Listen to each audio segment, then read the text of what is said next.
وقال الله تعالى premier dalil فإذا جاءتهم الحسنة قالوا لنا هذه وإن تصيبهم سيئة يطيروا بموسى ومن معه ألا إنما طائرهم عند الله ولكن أكثرهم لا يعلمون. Allah il dit dans le sens au sujet du peuple de Pharaon, lorsque une bonne chose leur vient, ils disent cela nous est dû, c'est-à-dire on le mérite. Et lorsque un mal les touche, ils disent que cela est à cause de Moussa, que c'est Moussa qui leur a en fin de compte porté malheur, qui leur a coûté de subir cette chose qu'ils ne veulent pas. Et n'est-ce pas que leur mauvais présage en fait auprès d'Allah Azza wa Jal. Cependant, la plupart d'entre eux ne savent pas. Donc en fait que le mal qui les touche, en réalité, ne provient que d'Allah et pour ce qu'ils ont commis. Pour ce qu'ils ont commis comme acte peu louable. Et vous voyez, ça c'est une tradition, une sunna iblisiya. C'est parmi les sunnas de Iblis d'agir de la sorte que les gens s'en prennent à autrui pour un mal qu'ils ont eux-mêmes commis. Cette forme de irresponsabilité. Au lieu de se corriger eux-mêmes, d'en s'en prendre à eux-mêmes et de se remettre en question, ils se vengent d'autrui et vont porter le fardeau à autrui. Et c'est ce que Iblis il a fait. La'natullah alayhi. Lorsqu'il a refusé de se soumettre à Allah Azza wa Jal en se prosternant pour Adam.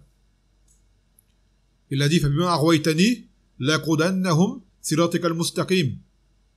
Il a dit pour ce que tu m'as induit en erreur, ô Allah, je vais leur obstruer le chemin. Ça veut dire qu'il va être une épreuve pour les serviteurs, pour les égarer le plus possible. Ça veut dire qu'il se venge sur les serviteurs d'Allah Azza wa Jal de sa propre désobéissance. Et sa propre désobéissance, il l'impute à Allah Azza wa Jal. Ce qui lui a valu d'être maudit. Contrairement à Adam, alayhi salam, qui lui a reconnu son erreur. قال ربنا إننا ظلمنا أنفسنا ولم تغفر لنا وترحمنا لنكونن من الخاسرين. Ils ont dit, oh notre Seigneur, nous avons été injustes envers nous-mêmes. Et si jamais tu ne nous pardonnes pas et tu ne fais pas preuve de miséricorde, nous serons du nombre des perdants. Donc il y a des gens, ils sont comme ça. Ils se font du mal à eux-mêmes, tout seuls. Et lorsqu'ils sont touchés par les conséquences de leur mal, voilà qu'ils se vengent d'autrui et font porter leur faute à autrui. Et tu les vois, lorsqu'ils veulent conseiller, au lieu de conseiller les gens, de ne pas faire les erreurs qu'eux ils ont commises eux-mêmes, ils te mettent la faute sur les gens qui, d'après eux, les ont fait subir ce qu'ils ont subi. Et dans le Coran, elle a dit, وَمَا أَصَابَكُم مِّن مُّصِيبَةٍ فَبِمَا كَسَبَتْ أَيْدِيكُمْ وَيَعْفُو عَن كَثِيرٍ. Qu'il n'y a pas un mal qui vous a atteint, si ce n'est parce que vos mains ont accompli, et ils pardonnent beaucoup. Donc ça, c'est un comportement iblissi, la sunna de Iblis, que des gens commettent des actes préjudiciables envers eux-mêmes, et malgré tout, ce n'est pas de leur faute, c'est la faute des autres. Et ils s'en prennent aux autres après.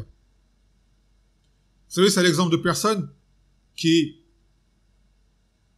lorsqu'ils vont prendre l'avion, ils savent qu'il faut venir à l'avance pour prendre l'avion. Et ils le disent à tout le monde. L'avion, il faut le prendre en avance. L'avion, il faut venir en avance, tôt, 2 heures avant, 3 heures avant. Et lorsque leur tour vient de prendre l'avion, tu les vois se laisser aller. Tu les vois tarder, traîner le pied. En s'imaginant que, parce qu'ils disent l'avion est tout le temps en retard. D'après eux. Donc comme il est tout le temps en retard, je peux arriver en retard. Ils se permettent la chose. Se basant sur les erreurs des autres. Et lorsqu'ils arrivent, et qu'en fait l'avion n'était pas en retard, et qu'eux sont arrivés en retard, que l'avion est parti sur eux, qu'est-ce qu'ils disent? Je crois qu'ils vont dire, ah, je suis arrivé en retard, Allah musta'an. J'ai été fautif. Ils vont dire, non, l'avion est parti sans moi. L'avion est parti sans moi. Genre, c'est de la faute de l'avion. C'est de la faute de la compagnie aérienne. Mais lui, il a rien fait, lui. Tu vois? Lui, il s'est dit, comme l'avion est tout le temps en retard, je suis arrivé en retard, normal. Vous voyez, c'est ça, c'est cette mentalité. C'est la faute des autres, en fait. Et ces gens-là, vous les verrez dans le malheur continu, parce qu'ils n'arrivent pas à admettre leur faute et à s'auto-corriger. Tout le temps la faute des autres. Donc, ils tournent en rond dans leur malheur et dans leurs tourments et dans leurs problèmes, qu'ils se répètent et dont ne tirent pas leçon. Et ça, c'est une sifat parmi les sifat des gens de la Jahiliya également, comme le montre ce verset, car c'était l'exaction du peuple de Pharaon. Et les gens de la Jahiliya sont dans les sunan de Iblis. Ça va ensemble. Donc, ne pas faire porter à autrui son propre échec. Car dans le Coran, elle a dit « Wala akibatu lil muttaqin » que la bonne fin pour les pieux. Donc, si une chose s'est mal passée pour toi, elle a mal fini, voilà, ben c'est que tu en es responsable. Sans quoi, là, il t'aurait secouru. Il t'aurait élevé. Et ainsi de suite. Donc, faut être responsable. Et savoir admettre ses erreurs. Et c'est comme ça qu'on va de l'avant. Car admettre ses erreurs est un premier pas qui amène à s'excuser lorsqu'on a fauté et à faire tauba. Et lorsqu'on fait tauba, c'est ce que Allah Azza wa Jal, il aime. Il aime énormément. Et que la bab du tauba, elle est ouverte. Toujours.